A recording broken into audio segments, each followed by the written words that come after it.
Luxe, art de vivre, paillettes et services palace pour stars et grandes fortunes. Décryptage aux quatre coins de la planète. Côté face, des univers de rêve et de luxe pour célébrités et riches clients. Côté pile, les coulisses d'un business avec ses codes, ses secrets et ses exigences de star.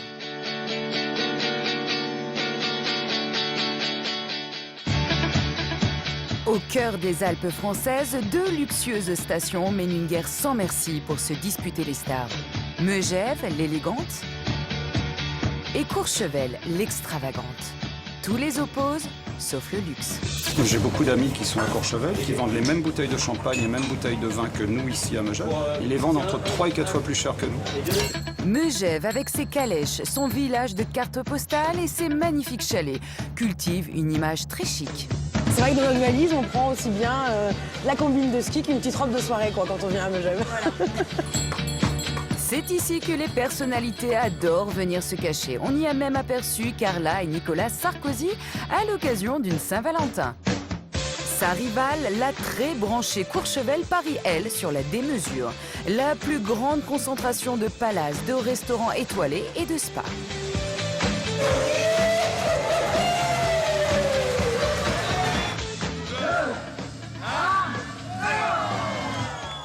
Et en coulisses, la bagarre entre ces deux villages continue de plus belle.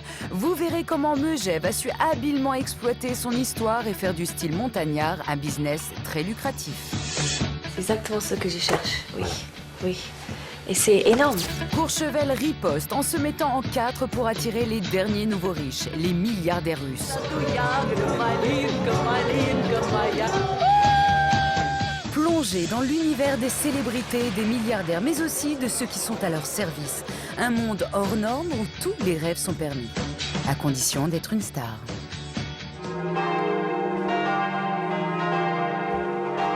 Megève, la station la plus chic de Haute-Savoie. Ce soir, c'est l'ouverture de la saison de ski. Et ici, luxe et prestige oblige, c'est un célèbre joaillier autrichien qui se charge des illuminations de Noël. Un immense sapin de 11 mètres de haut, orné de 3000 étoiles en cristal. Depuis une semaine, la trentaine de membres de l'équipe du bijoutier s'activent sur la place du village. La dernière chose qu'il nous reste à voir, c'est le buzzer et le roulement.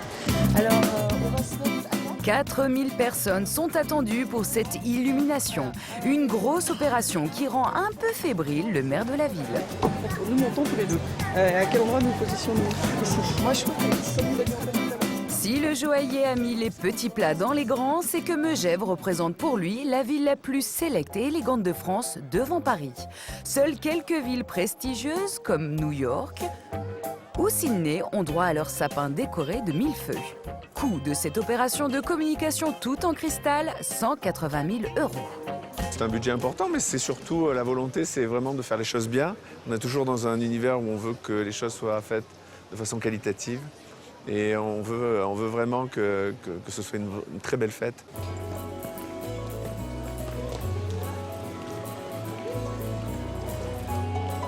C'est vraiment un des événements les plus importants de l'année pour nous parce qu'il nous apporte une jolie visibilité dans un endroit qui est magique et qui correspond tout à fait avec notre marque.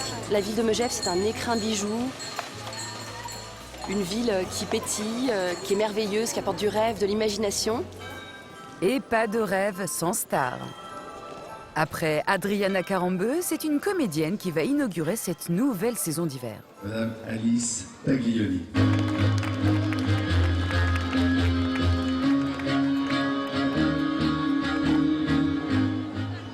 Bonsoir à tous. Je suis très heureuse d'être là ce soir. Très fière d'avoir été conduite par la maison qui sont ravis pour l'illumination de ce magnifique sapin. Je suis très heureuse aussi d'être de retour à Megève. J'avais découvert cette ville il y a 5-6 ans lors d'un tournage et j'avais vraiment aimé cette ville chaleureuse, familiale, très agréable. Voilà, merci beaucoup. Je vous souhaite une très bonne soirée à tous et que ces 3000 étoiles vous portent chance. Bonne soirée. 5, 4, 3, 2, 1,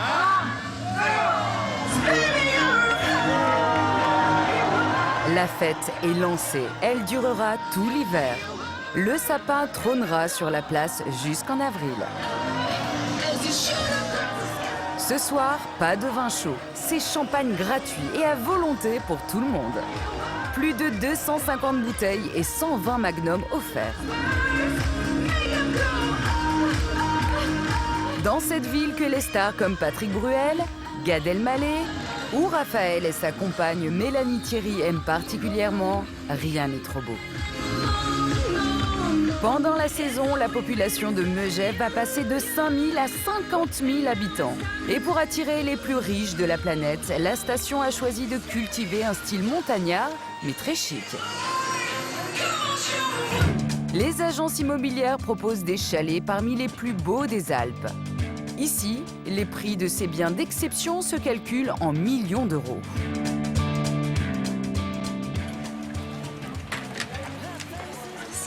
Lucie rêve d'un chalet, mais dans le centre de Megève où il n'y a que des petits immeubles. Alors, cette Anglaise de 35 ans a chargé Olivier, le directeur de l'agence la plus huppée de la ville, de lui trouver une solution. Donc Lucie, ici, on est à 50 mètres du télécabine. Ok.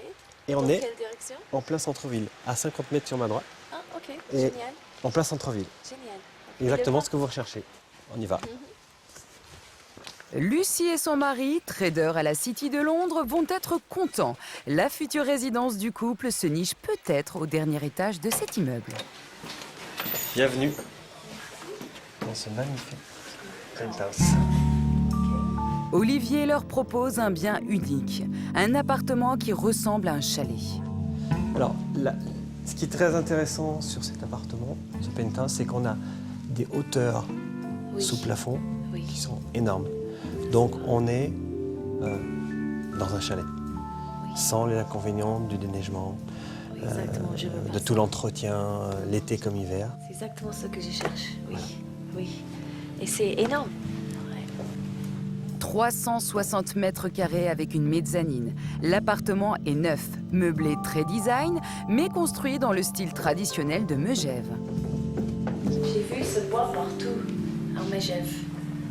C'est le vieux bois. Voilà, le vieux bois. On a une ossature qui imite un petit peu les fermes d'antan, donc on a une charpente pratiquement unique à Megève pour un appartement. C'est exactement ce que je cherche, un peu de moderne, un peu de contemporain, mais typique aussi. Là, il n'est pas tard. Lucie est sous le charme. Ici, tout lui plaît. C'est cristal, qu'est-ce que c'est? Oui. Waouh, c'est vrai?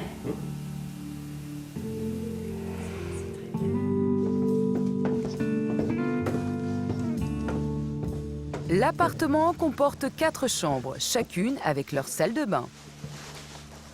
On a la master, je vous laisse rentrer. Et pour les parents, une véritable petite suite. Donc, chambre en suite, où évidemment, on a la salle de bain, salle d'eau, le dressing. Ah, c'est très important. Exactement. Ah, il n'y a pas assez d'espace. C'est bien ça. Ah, c'est parfait. Lucie et son mari fréquentent les stations des Alpes depuis plusieurs saisons. Ils ont découvert Megève l'année dernière. Un véritable coup de cœur, au point de vouloir investir dans une résidence secondaire. Qu'est-ce qui vous plaît à Megève? Megève parce que je cherche une ville où il y a la ville en plein été qu'en plein hiver. Donc j'aime beaucoup Courchevel pour le ski, mais en fait c'est une ville fantôme pendant l'été. Donc ça me plaît pas trop. Et je préfère un peu plus familial, un peu plus normal la vie. Megève a cette particularité d'avoir une vie de village qui est qu'on ne trouve nulle part ailleurs. Moi, je ne connais aucune autre station où vous pouvez venir au mois de novembre dans votre chalet et trouver des restaurants et trouver une animation dans le village. Et aujourd'hui, Megève est réputée pour ça. Une réputation qui se paye au prix fort. 7 millions d'euros pour ce bien d'exception. Le prix d'un appartement de la même superficie dans un quartier chic de Paris. La somme n'a pas l'air d'effrayer Lucie. Et si ça m'intéresse, qu'est-ce que c'est la prochaine étape? Qu'est-ce que je fais après? Si je vraiment veux... vous êtes intéressé, on signe un compromis. Ok. Et... Parce qu'il faut que je me réfléchisse. Bon. Et il faut que je revienne avec mon mari. Avec plaisir. Donc, Un seul espoir pour Olivier, que le mari de Lucie succombe lui aussi au charme de cet appartement chalet. À 20 minutes minutes en calèche du centre, le quartier le plus chic de Megève. Le Mont d'Arbois est l'une des collines qui dominent la ville. C'est ici que Michel Sardou ou Zinedine Zidane ont choisi d'acheter leur chalet. Mais si toutes les stars s'installent, c'est qu'il y a une famille qui a parié sur elles et qui a tout fait pour les attirer. Les célèbres Rothschild, des financiers et des banquiers parmi les plus riches d'Europe. Leur royaume, 450 hectares plantés d'épicéas, mais aussi des maisons, des restaurants et cet hôtel de luxe. Tout ça leur appartient. Ici, pas de façade tape à l'œil, mais 3 chalets où se répartissent 24 chambres. Pour s'en occuper, Eric dirige à lui seul une 50aine de gouvernantes, toutes habillées en costume folklorique. Madame, là, vous avez terminé la chambre 103 ? Oui, tout à fait. On va aller la vérifier alors. Ce qui attire les touristes fortunés, c'est évidemment un service 5 étoiles. On va reprendre les coussins. Mais surtout l'ambiance très conviviale des lieux. Vous n'êtes pas dans un hôtel, vous êtes au chalet du Mont d'Arbois ici. Et c'est la particularité de notre établissement, c'est qu'ici, vous vous sentez chez vous. Chez vous, pour 500 € la nuit et jusqu'à 1500 pour une suite. À ce prix, on vous fait profiter de l'art de vivre de la famille Rothschild. Et c'est ce qui plaît. On a une clientèle d'habitués qui vient d'année en année, été comme hiver. Et cette clientèle haut de gamme est habituée donc à une qualité de service selon la tradition de la famille et on se doit de la faire perdurer.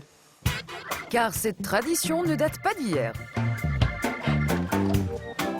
Frédéric, qui affiche un beau titre de président art de vivre du groupe Rothschild, s'en veut le garant. Tout commence en 1920, quand la baronne Noémie jette son dévolu sur Megève. Son mari banquier est richissime. Elle a 32 ans et elle veut s'offrir une station super luxe, une nouveauté en France. La baronne Maurice de Rothschild, quand elle est arrivée ici, elle a créé réellement l'hôtel ici qui est là, construit un golf, fait le premier téléphérique de Megève. Donc elle a inventé un peu ici le comté des sports d'hiver français, de luxe, du fait de son nom. On allait chez Rothschild. La princesse Grâce de Monaco, Brigitte Bardot, Sophia Loren, Alain Delon et Romy Schneider. En quelques années, la station devient la destination préférée des têtes couronnées et des stars. Megève, une incroyable réussite qui a inspiré d'autres stations en quête de notoriété. Vous allez voir comment elle a notamment donné des idées à Courchevel, située à 80 km de là. Et comment cette station de Savoie a elle aussi réussi à se démarquer pour attirer les gens riches et les stars. Ici, peu de chalets. Courchevel a préféré miser sur les hôtels. Avec 14 5 étoiles dans la station. C'est la plus grande concentration d'hôtels de luxe au mètre carré dans le monde. Ils ont déjà séduit Victoria et David Beckham ou George Clooney. Prix de la nuit entre 900 et 35 000 €. Pour séduire avec de tels tarifs, ces palaces des neiges doivent créer l'événement à chaque nouvelle saison. Cette année, le premier à dégainer est une institution ici. Le tout premier hôtel 4 étoiles de la station ouvre un spa flambant neuf de 1100 mètres carrés.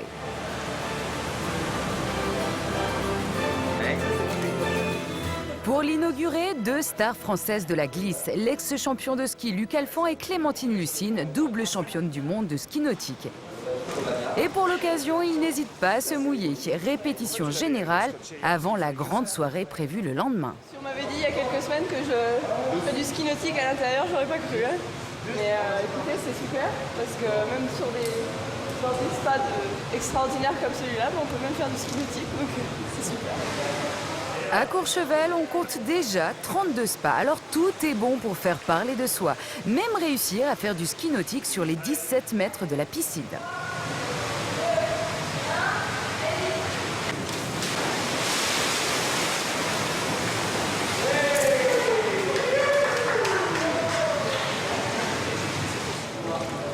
On peut faire plein de choses dans un sport.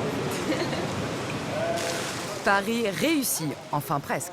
Je crois que je me suis un peu déchiré le muscle, j'ai glissé. Je me suis jamais claqué en 20 ans. Et ah waouh. J'ai glissé au premier pas et clac. Ah, il fait pas bon vieillir, je vous le dis. Luc déclare forfait. Alors c'est Clémentine qui profite seule en avant-première des plaisirs des lieux, comme cette cabine où souffle un air iodé comme à la mer. On se croirait dans un bunker extrêmement agréable. Le carrelage est très très chaud. C'est une odeur, on se croirait un petit peu à la mer. On a l'impression de respirer un petit peu de l'eau salée et c'est surtout très très relaxant. Les créateurs du spa n'ont pas lésiné sur les moyens. Pour tenter de surprendre la clientèle UP, ils ont installé un banya, un sauna d'inspiration russe. Tu devrais sentir une sensation de chaleur sur ton corps avec des huiles essentielles. Et le meilleur pour la fin, une douche sensorielle, avec 4 programmes différents. Clémentine opte pour la tempête d'été. On s'y croirait.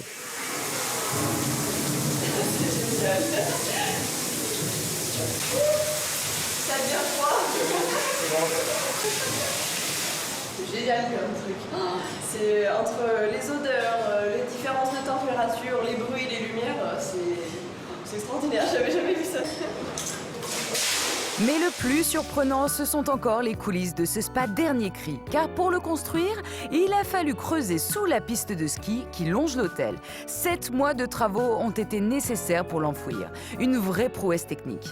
Le plus fort, c'est qu'ils ont refait passer la piste au-dessus. Et c'est juste des chantiers, un chantier presque pharaonique. Hein. Refaire la route qui passe, plus la piste. Bon, on est à Courchevel en même temps. Donc ici, il y a beaucoup de rêves. Un rêve à 8 millions d'euros tout droit sorti de la tête de cet homme. David, un petit peu, vous m'écoutez tous. À 75 ans, Michel Rochdy, le propriétaire de l'hôtel, est cuisinier de métier. Cuisine au caviar, fruits de mer, c'est le premier à avoir parié sur la gastronomie en station de haute altitude. Il flaire le bon filon. D'ailleurs, je fais sentir à la caméra. Résultat, son restaurant affiche 2 étoiles au Michelin. C'est comme ça que Michel a réussi à attirer les stars depuis plus de 20 ans. Julien Clerc, mais aussi Eddie Mitchell, Michel Larocque, Muriel Robin, Laurent Boyer ou encore Gérard Jugnot. Et Daniel Auteuil se bouscule pour venir manger chez lui. Ce sont des gens, Dieu merci, qui sont des vedettes extraordinaires, mais ils ont gardé cette simplicité. Et heureusement. En partie grâce à Michel, Courchevel s'est progressivement transformé en Saint-Tropez-des-Neiges. Et ce n'était pas gagné au départ. Créé juste après la guerre pour les vacances d'hiver des congés payés, il n'est alors question ni de luxe ni de star. En 1975, coup de pub providentiel. Valéry Giscard d'Estaing, alors président de la République, vient skier à Courchevel. Mais avec ses immeubles en béton et ses toits plats, la station reste une usine à ski. Pour attirer la jet-set, Michel et quelques amis décident dans les années 80 de donner à la station une allure plus montagnarde et plus chic. Du bois partout et des toits comme les chalets de Megève. Résultat. Ça donne, regardez la station, c'est quand même une autre allure. Et j'insiste sur le fait que tout le monde a y gagné. D'abord la beauté. Nous sommes redevenus une station de montagne. Ensuite, eh bien, il y a eu des plus-values formidables parce que ça permettait d'une petite maison de refaire un étage, voire 2 étages supplémentaires. Nous avons pu créer quand même 8 chambres, ce qui est pas rien. Et ça aussi, du haut du ciel, ça a quand même une autre allure. 30 ans plus tard, Courchevel, c'est ça. Le rendez-vous des plus riches de la planète. Et les hôtels de luxe surpassent pour les attirer. Mais la station a grandi très vite et ne maîtrise pas l'art de recevoir comme à Megève. Alors pour plaire aux stars et aux riches clients, une femme a eu une idée qui marche très fort dans les palaces de la station. Bienvenue au Club Étiquette. Je vous en prie, Elsa, installez-vous sur le siège libre. Enseigner les bonnes manières au personnel. Si le palace ne tient pas à communiquer sur cette formation, pour Marie-Claude, spécialiste du protocole et de l'étiquette, ce n'est pas du cinéma. Mesdames, Messieurs, action. Décrochez votre veste. Voilà. Ajustez-vous. Voilà. Comme ça. Vous voyez quelqu'un qui arrive. Action. Attention, stop, le dos. Le dos est là, le dos est là. Alors, 1, 2, 3. Voilà. Ah, bravo, veste, recule, recule. Voilà. On regarde, on tire. Ah, trop long, on recommence. C'est ça un gentleman, hein? Nous sommes assis, la veste ouverte. Les messieurs sont tout à fait autorisés, comme monsieur, à être assis, la veste ouverte. Mais à partir du moment où nous nous levons, la veste se ferme automatiquement. C'est une façon de dire « je vous respecte, je fais attention à mon image ». Voilà.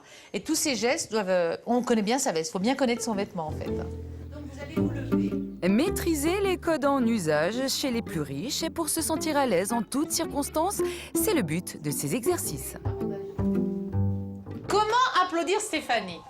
Vous allez garder votre bras gauche le long du corps, le coude le long du corps. Vous gardez cette main fixe et cette autre main va taper. Et puis, votre visage va faire des signes de tête dans le sens de mademoiselle. Hein? Si Miss Métro est aujourd'hui aussi perfectionniste, c'est qu'elle a passé 25 ans comme gouvernante générale dans les palaces du monde entier, au contact des stars et des têtes couronnées.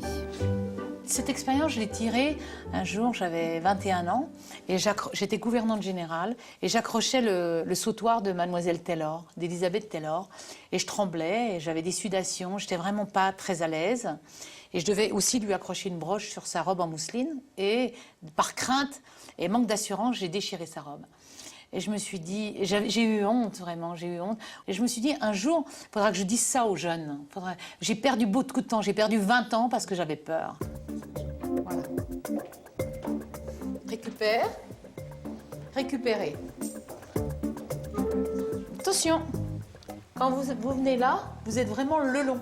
Parce que si vous êtes un peu plus là, j'ai plus de place. On repart. Pendant un mois, Marie-Claude reprend tous les gestes de ses élèves jusqu'à ce qu'ils atteignent la perfection. Denzel, majordome venu d'Inde, n'est pas au bout de ses peines.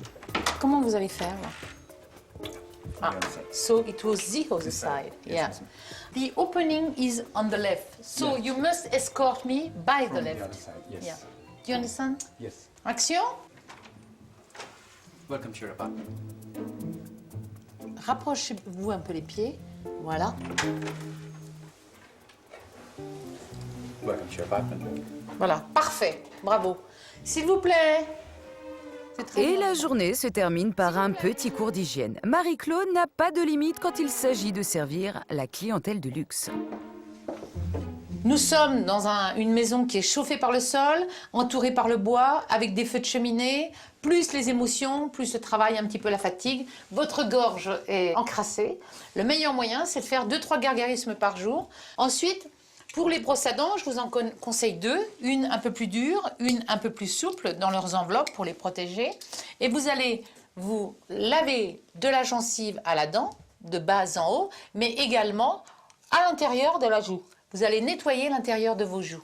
Et après, ce que je recommande, c'est de se laver la langue, se racler la langue, toujours avec l'eau de Boto ou bien souvent avec l'eau. Donc vous vous raclez toutes les papilles de la langue pour qu'elles deviennent joliment roses. Je vais vous offrir un petit cure-dent en bleu pour bien faire travailler vos gencives et qu'elles soient un peu plus roses, ce qui vous rendra le sourire plus éclatant.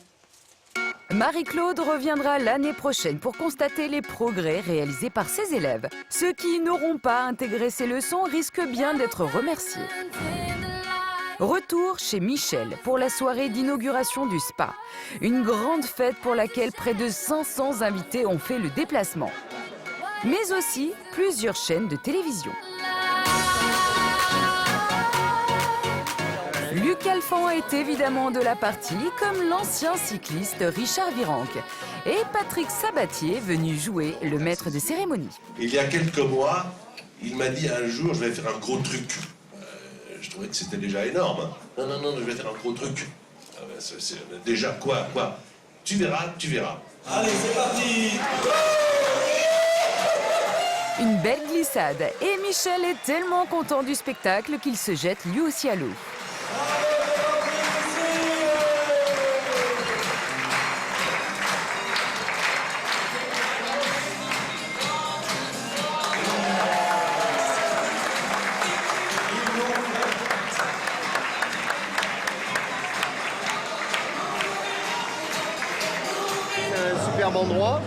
un peu chaud, ils auraient dû arrêter le chauffage parce que là il fait plus de 30 degrés. Donc c'est un superbe endroit ici à Courchevel, un super spa.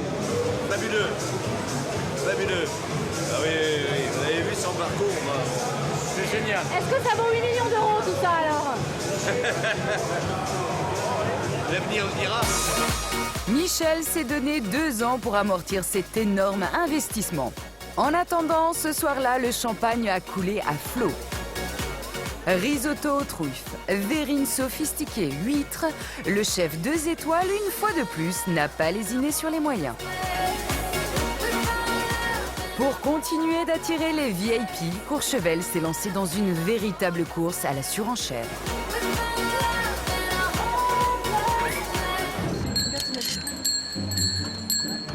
Face à ce nouveau concurrent qui a su se développer aussi rapidement, Megève a dû réagir. Sa riposte, des boutiques garantes de la tradition de la station, des magasins de luxe ultra élégants qu'on ne trouve nulle part ailleurs. C'est une des raisons pour laquelle Jean s'est installé dans ce village pour ultra riches. C'était il y a 22 ans. Ce sexagénaire aux faux airs de Galabru ne paye pas de mine. Pourtant, il est millionnaire. En 1988, c'est lui qui décroche la première super cagnotte du loto. À l'époque, un peu plus de 2 millions d'euros. Bonjour Marc. Bonjour Caroline. Ça va? Vous êtes en loto? Oui. Il faudrait que t'en fasses un pour moi. À 62 ans, Jean, le millionnaire du loto, tente toujours sa chance chaque semaine.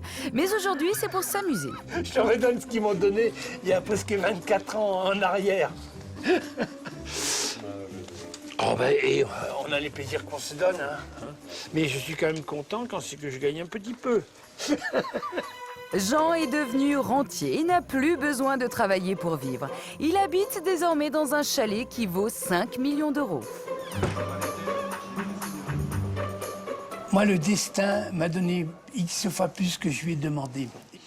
Bon, j'ai un gros chalet de 220 mètres habitable. C'est vrai que pour Megève, c'est très appréciable. Je n'ai quand même pas pleuré. Pour moi, la vie est belle, ça c'est sûr. Ben, les boutiques qui brillent, c'est plaisant. Hein. Et il y en a une qui plaît beaucoup à Jean, incontournable à Megève. Les propriétaires sont installés là depuis 3 générations et Jean y est presque comme chez lui. Bonjour, messieurs, dames. Ah, bonjour Jean, comment bonjour ça va? Antoine, ça va et toi? Meilleurs vœux? Tous mes vœux, bonnes années, oui. Baptisés les couturiers des neiges, Antoine et sa famille ont fait fortune grâce à une invention, le fuseau de ski. C'est le grand-père Armand, tailleur de métier, qui en a l'idée en 1930. Devenu star des pistes, le fuseau a fait le tour du monde. Depuis, la maison a créé une véritable griffe de luxe. Passage obligé de Caroline de Monaco ou des ex-mannequins Inès de la Fressange et Claudia Schiffer quand elles viennent skier. Voilà, donc on a ça qui est pas mal. Oui, jolie celle-là. Oui, bien sûr, on a du choix. Hein. Oui. Ici, tout est spécialement créé par des artisans français et italiens. Et luxe ultime, les vêtements sont ensuite retouchés aux mensurations du client. Tradition oblige. Avant de venir habiter ici, je m'habillais dans les grandes surfaces. Hein. Le jean et la simple veste, même pas la veste, le blouson bon marché, on va dire. Bon, à Megève, on peut se permettre autre chose. On a des gens qui font le déplacement, que ce soit de Genève ou d'autres stations de ski, pour venir nous voir à Megève, manger dans un grand restaurant où on leur livre les retouches après le repas et qui repartent ensuite à la fin de la journée. Ce jour-là, Jean a quitté le magasin avec 2 chemises et un pantalon. Le tout pour presque 1 000 €. Le millionnaire du loto a été sage. À très bientôt et merci pour tout. De rien. Allez, au revoir. Au revoir, bonne journée, au revoir. Mais d'autres sont capables de dépenser des fortunes en quelques minutes. Donc, ça, c'est une très très belle pièce. C'est du vison. On est à plus de 10 000 €. Surprise, le best-seller de la boutique, ce n'est pas une fourrure, mais un chausson, tout en mouton. À 135 € la paire, Antoine en écoule plusieurs centaines par an. On en vend au moins 400 paires par an. Il y a de nombreux chalets, des gens quand ils construisent leur chalet, ils viennent à la boutique, ils achètent 7, 8, 10 paires de chaussons pour toute la famille et puis pour les invités. C'est un vrai best-seller de la maison et depuis 20 ans. Et pour être sûr que les clients reviennent, Antoine a mis les moyens. Une attention pur luxe, mais comme toujours à Megève, qui ne se voit pas. Alors comme vous pouvez remarquer, il n'y a pas de neige sur notre trottoir parce qu'il est chauffé. À Megève, on assume complètement le côté luxe de la station, effectivement. Et on ne va pas chercher à mettre de la poudre pour rendre plus beau que ça ne l'est. On reste vrai. Et puis que la montagne est belle. Cet homme au bonnet qui chantonne dans son 4x4 vieillissant a su lui aussi tirer parti des atouts de Megève. Emmanuel Renaud est un restaurateur qui applique à la lettre la devise « Vivons heureux, vivons cachés ». Qui devinerait que derrière ce gros chalet de bois perdu dans la montagne se trouve un restaurant 2 étoiles, pressenti pour bientôt en décrocher une 3e. Cela pourrait devenir la meilleure adresse gastronomique des Alpes. À l'intérieur, une décoration léchée et très contemporaine, comme la cuisine du chef. Ici, le menu dégustation, une suite de 11 plats, s'affiche à 147 € sans le vin. Le coulis il est trop épais, il est pas lié. Pour Emmanuel, seul Megève pouvait lui garantir le style de vie montagnard auquel il aspirait et la clientèle ultra chic capable de payer ce genre d'addition. C'est vrai que dans Megève, j'ai trouvé un joli compromis entre un village et un village qui vit à l'année, qui a quand même une vraie activité ou qui a des vraies saisons. Parce que quand on a juste 4 mois ou 5 mois d'hiver, on a une cuisine qui est, on va dire, qui est dans un couloir. Bonsoir Armelle. Armelle, l'une de ses clientes habituelles, devenue une amie. Malgré ses 2 étoiles, le chef veut garder sa cuisine ouverte et une ambiance détendue. Ça rigole pas. Ça rigole pas. Bon, bah. Toi qui as amené ? Je voulais pas nous faire marcher. Et ça défile pendant le service. Nano est le propriétaire de l'endroit le plus exclusif du village. Non. Installé ici depuis 34 ans, il résume parfaitement la recette du succès de Megève. Et pour lui, cela en fait la première destination des Alpes. Moi, je dis toujours en rigolant, avec un petit clin d'œil, on n'est pas une station de sport d'hiver, on est un magnifique village à la montagne avec accessoirement de quoi faire du ski. Voilà. On ne se bat pas avec les stations comme Val d'Isère, Tignes, Courchevel même. Je vais faire une comparaison qui est très significative. J'ai beaucoup d'amis qui sont à Courchevel, qui vendent les mêmes bouteilles de champagne et mêmes bouteilles de vin que nous ici à Megève. Quand je dis même bouteille, c'est même appellation, même millésime, hein, donc vraiment quelque chose de comparable. Ils les vendent entre 3 et 4 fois plus cher que nous. Par contre, on a des clients, moi ça fait 34 ans que je suis ici, j'ai des clients, ça fait 34 ans qu'on les voit régulièrement. Ça, c'est un vrai fonds de commerce. Alors qu'à Courchevel, ils les voient 1 an, 2 ans, puis la fois d'après, ils disparaissent. Ce sont des joueurs de poker qui ont gagné beaucoup d'argent, qui viennent flamber comme au casino. Pour continuer d'attirer les stars et les gens riches plutôt que les flambeurs, les moindres lieux anciens et authentiques sont devenus des endroits branchés. C'est comme cela que Nano a transformé une ferme perdue au bout d'une route de montagne en un véritable repère VIP. Bonne soirée, monsieur, bon appétit. Ici, on ne vient pas par hasard, il faut connaître. À l'intérieur de ces murs centenaires, les célébrités peuvent dîner et faire la fête sans être dérangées. Cette partie-là était l'écurie, où il y avait les chevaux. L'entrée des chevaux arrivait par là. Là, ici, maintenant, c'est un bar. Mais ici, c'était la pièce à vivre. Ce que je veux, c'est que les endroits soient authentiques. Que tout ce qui est là donne l'impression d'avoir toujours existé. Les chichis, on en voit toute l'année. C'est pour ça que ces gens connus aiment venir ici. Parce que ce que vous voyez là au plafond, les poutres sont d'époque. C'est un endroit qui a toujours vécu. Il y a une âme ici. Comme à Megève. À Megève, je l'ai dit déjà, il y a une âme. C'est un endroit qui vit. Ça n'a pas été fabriqué pour des touristes. Et ça a l'air de marcher, vu le nombre de souvenirs que Nano a épinglés sur son mur. Ce sont des gens qui ont l'habitude de venir, des amis, des gens connus, des moins connus. On les connaît, hein, Elie Semoun, Bob Sinclair, Gad Elmaleh, des habitués.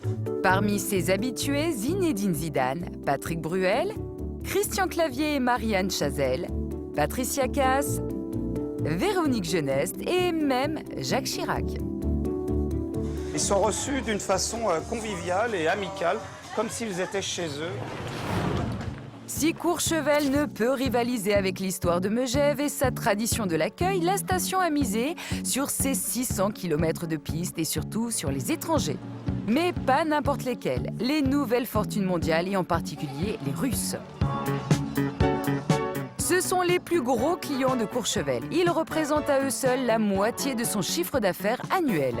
Ils font aussi la fortune des moniteurs de ski. Il y en a plus de 1000 dans la station, un record.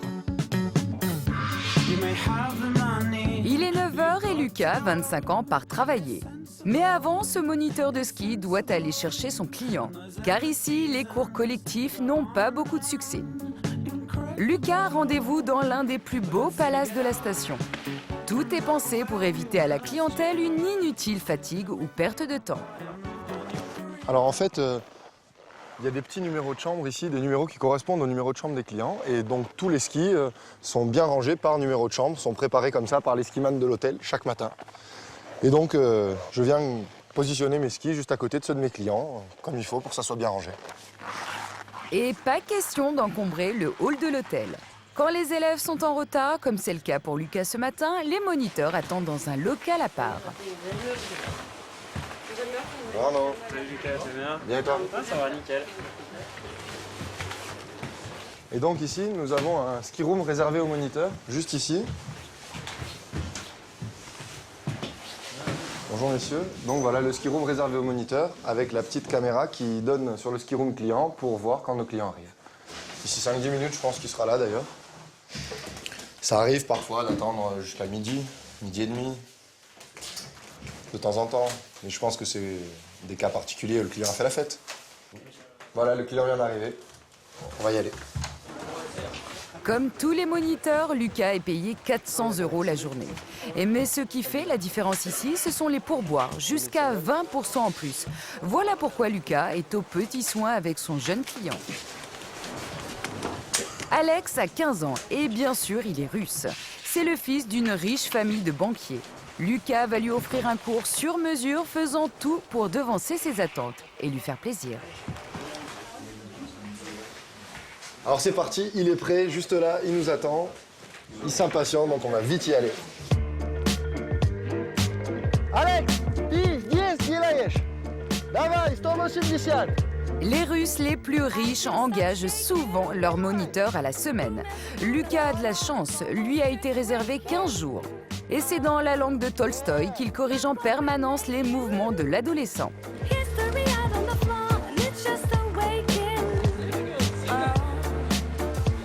Malgré les chutes, le jeune Alex semble ravi de la leçon.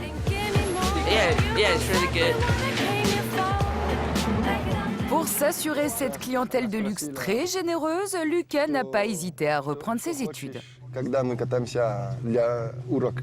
Je suis parti 2 mois à Moscou, à l'université à Moscou, pour apprendre toute la grammaire et toute la base de la langue. C'est toujours une richesse de plus, et puis effectivement, c'est parce que je travaille à Courchevel que j'ai été amené à apprendre le russe. Être capable d'enseigner le ski en russe, ça fait mieux travailler, ça fait mieux gagner sa saison de ski.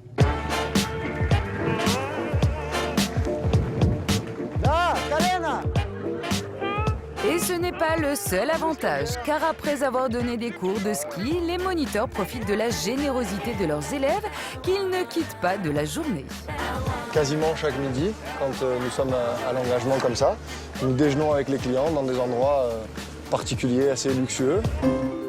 Cette fois, Lucas passera sa pause déjeuner dans l'un des 2 plus célèbres restaurants d'altitude de Courchevel. Un lieu qu'affectionnent les stars comme l'acteur britannique Ewan McGregor ou le couple Victoria et David Beckham. Mais dès le début du mois de janvier, ce chalet devient le rendez-vous de tous les milliardaires russes. Parmi eux, Roman Abramovich, propriétaire du célèbre club de foot de Chelsea, ou Mikhail Prokhorov. 2 nababs qui dépensent ici sans compter, mais en toute discrétion. Notre caméra n'a pas été autorisée à les filmer.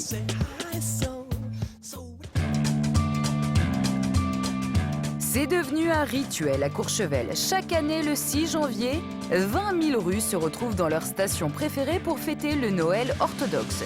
Et vu le poids économique de cette clientèle ultra riche, les boîtes de nuit se mettent en 4 pour leur faire plaisir. Il est 14 h. Et dans ce temple de la fête, tout le personnel est déjà sur le pied de guerre. C'est le lieu favori de la jet-set russe. Et les tables sont réservées depuis des mois. Le Noël russe, c'est le jour de l'an, c'est la plus grosse soirée sur Courchevel. Généralement, pour le Noël russe, ils sont tous entre eux. Donc c'est tout VIP, ouais. Et pour que ses clients prestigieux se sentent comme chez eux, ce soir, le DJ partagera ses platines avec un invité spécialement venu de Moscou. L'idée de la soirée, c'est simple. J'ai un DJ que je vais accueillir tout à l'heure qui s'appelle DJ Stilish, qui est un russe. Je vais mixer avec lui. On va mettre bien sûr l'accent sur la musique russe. Qu'ils se fassent plaisir, parce que c'est leur Noël. Ils sont chauvins, hein. Ils aiment bien avoir leur musique avec leurs vocaux dessus. Je veux dire, nous, on ne sait pas de quoi ça parle. Hein. C'est ni anglais, ni français, c'est russe. Par contre, c'est de la bonne dance music. C'est bien produit, c'est sympa. Déguisement de charme, musique et surtout champagne. Ce soir, comme chaque année, ce sera à celui qui dépensera la plus grosse fortune en bouteilles millésimées. Non, même pas. Ça, c'est les anciennes routes, ça.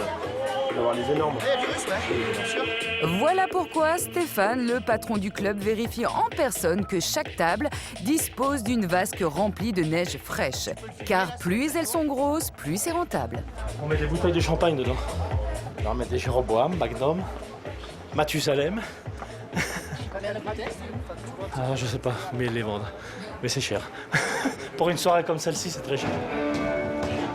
Des bouteilles de 2 à 6 litres qui peuvent atteindre 15 000 € pièce pour des additions qui dépassent souvent 30 000 € par table. Les clubs peaufinent les préparatifs, mais c'est toute la station qui se met aux couleurs des Russes.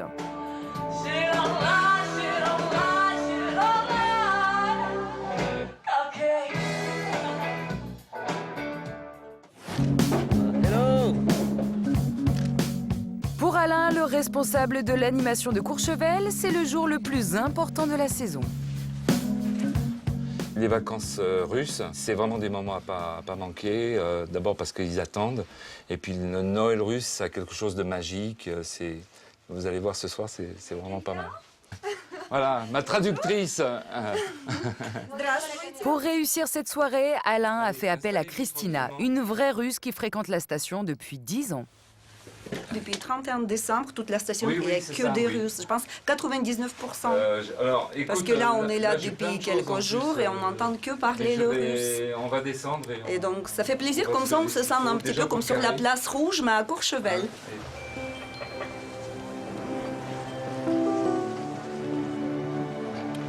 Voilà pourquoi Courchevel fête plusieurs fois Noël.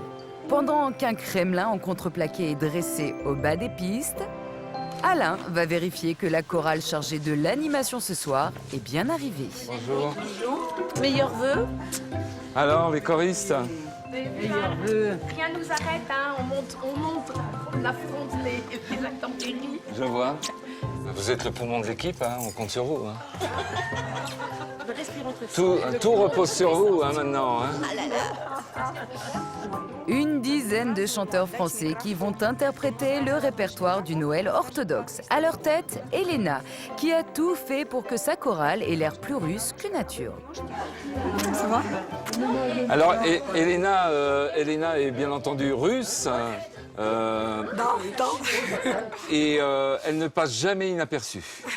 Les Français, ils ont tous appris russe, exprès pour cette occasion, oui, phonétiquement, et ils savent traduction aussi. Et donc c'est grande réussite pour moi parce qu'ils parlent vraiment sans accent, ils chantent super bien.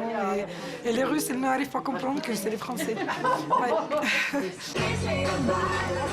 Mais pour Alain, les préparatifs sont loin d'être terminés. Après la chorale, il peaufine le clou du spectacle, la descente du Père Noël au cœur de la station. À 17h45, les ratraques vont partir. Ouais. Et quand on les voit arriver, c'est là qu'on met la musique. D'accord. Coût total de ces festivités, 20 000 € payés par Courchevel. Le prix pour que cette clientèle richissime n'ait pas envie de passer Noël ailleurs. Nous, on prend quand même les moyens pour réaliser de belles choses sur Courchevel. Et puis, je dirais même par rapport aux autres stations, il faut qu'on se démarque également. À Megève, pas question de Noël russe. Mais pour tenter de capter la clientèle internationale haut de gamme, la station a eu une idée. Exploiter son image de village romantique. Lisa, la blonde, et Virna, la brune.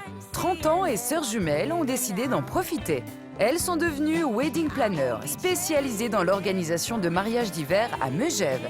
Habituées de la station depuis 15 ans, elles connaissent tous les charmes de la ville. C'est vrai que dans notre valise, on prend aussi bien la combine de ski qu'une petite robe de soirée quoi, quand on vient à Megève. Tout juste arrivées à la station pour préparer un grand mariage prévu à la fin du mois, elles font le tour de leurs amis commerçants, à la recherche d'une dernière idée originale. Tu vas bien? Bonjour Philippe. Ça va? Oui, super. On parlait justement. Regardez ça, c'est super sympa. Philippe est le plus grand bijoutier de la ville. Il présente une nouveauté qui peut intéresser les jumelles. C'est l'artiste brésilien qui fait du travail directement sur place, qui nous fait des bracelets, vous voyez, et qui les travaille directement à la pince, sans soudure. Ah génial, sans soudure. C'est-à-dire qu'un client peut venir et repartir avec son bijou. Et repartir, il vous fait quelque chose en direct, et il vous fait les bijoux en or ou en argent, et il vous réalise en quelques minutes le bijou de vos rêves. Ouais, c'est merveilleux ça peut être bien pour nos mariages. Des bijoux minutes pour une centaine d'euros pièce. Ce sont les dernières astuces de Megève dans le style cadeau romantique. Merci. Ouais, vous avez vu un peu, c'est sympa. On arrive, on part avec un petit cadeau, c'est agréable.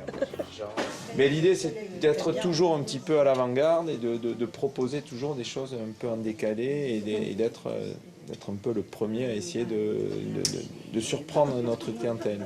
C'est une des raisons, effectivement, du succès de Megève. Et de plus en plus à l'international. Merci beaucoup. Voilà, merci. avec plaisir.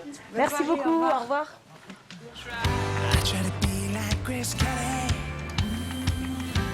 Le lendemain, nous retrouvons Lisa et Virna au pied du téléphérique de Rochebrune. Ce matin, pas question de skier. Elles sont venues pour un repérage. Pour réussir le mariage de leurs clients, les jumelles doivent leur proposer les lieux les plus surprenants et les plus romantiques de la station. Super. Un mariage avec une centaine d'invités. Lisa et Virna ont jeté leur dévolu sur un restaurant d'altitude. J'ai récupéré justement ce que la cliente avait envoyé avec les numéros de table. Ah oui, très bien. Comme ça, on le donnera à Laurent en arrivant. Donc tout le placement en table est déjà fait, on a vu ça, c'est bon. C'est bon pour lui. Il connaît le lieu de toute manière. Hein. Mais quand on organise un mariage à la montagne, il y a des détails qui comptent plus qu'ailleurs. Combien de temps on a déjà de monter là? Faudrait qu'on regarde pour les invités. Après pour les invités. Il faudra aussi qu'on pense, je l'ai marqué, qu'on mette des plaids. Il faudra qu'on voit les pisteurs pour mettre des plaids aussi dans les œufs. mécaniques. Parce que la dernière benne est à 4 h du matin. 4 h, d'accord. Ouais. Ok. Il y a quelques mois, une agence de presse américaine a classé Megève à la 5e place des plus belles destinations au monde où se marier. Derrière Hawaï et juste devant New York. Mais les jumelles avaient déjà senti le filon depuis longtemps. Autour de nous, nos copains se sont mariés et puis on s'est dit attends mais là, on les a vous vous aidés. souvenez le jour de l'an l'année dernière, pourquoi pas faire un mariage ici, ça serait super. Et de fête classique, on s'est dit mais il faut le proposer pour des mariages.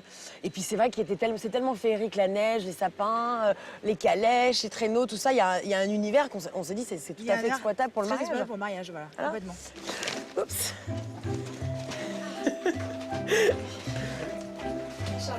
Bonjour Laurent. Ça va? Cette fois, c'est le mariage d'un couple d'expatriés français dont s'occupent Lisa et Virna. Elles ont tout organisé. Pour qu'on voit un petit peu ce que ça donne. Voilà, donc ça c'est vraiment les couleurs qu'il y aura pour le mariage. Donc le doré et le blanc. Décoration, restauration, mais aussi choix des lieux. Le tout pour un montant total allant de 30 à 50 000 euros. Prestation des deux organisatrices comprises. Le prix d'un joli conte de fées. Parce que c'est vrai que ça fait quand même rêver de pouvoir se marier comme ça, dans un paysage blanc, féerique. Je pense qu'aujourd'hui, les mariés sont à la recherche vraiment de changement et d'originalité. Donc je pense qu'aujourd'hui, c'est vraiment ça que les mariés recherchent aussi. Enfin, si en plus il neige, moi je trouve que souvent les clients sont contents. Oui, même. en plus ils sont même plus contents que quand il fait soleil, quand ils sortent et pour eux il y a des flocons de neige, ils disent bon bah ça y est, là on est vraiment dans l'univers de la montagne et du mariage en hiver. Quoi. Ouais. Finalement, les mariés des jumelles ont eu de la chance. Le jour de leur noces, il a bien neigé. L'année dernière, une quarantaine de mariages a été célébrée à Megève.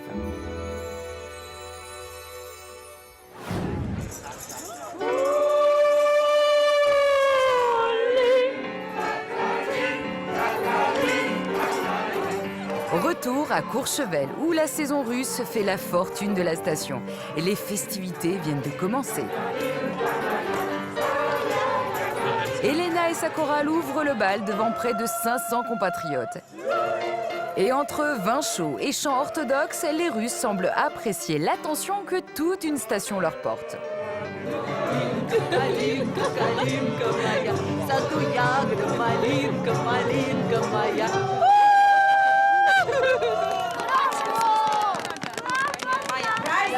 De son côté, Alain, l'animateur de la station, est un peu anxieux à l'idée de rater son effet. Hey, musique, musique, musique. Eh bien voilà, ça y est, en place. Il veut coûte que coûte faire apparaître le Père Noël au bon moment. La nuit, la féerie du Noël russe, l'arrivée du Père Noël.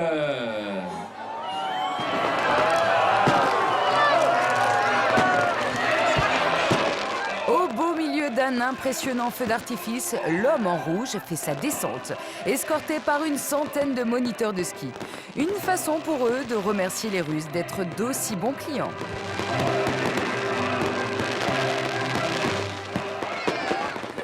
Joyeux Noël, nos amis russes! C'est le début de l'une des plus grosses fêtes de la saison.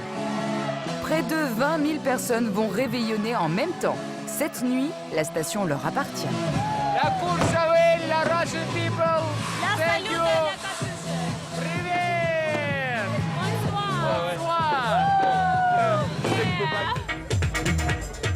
Dans le club le plus sélect, l'ambiance se déchaîne. À peine la soirée démarrée, c'est un balai de bouteilles de champagne dans toute la boîte de nuit. Les milliardaires, eux aussi, sont au rendez-vous. Le service d'ordre du club est sur les dents. Le célèbre homme d'affaires Mikhail Prokhorov est là. Comme à son habitude, il va dépenser sans compter.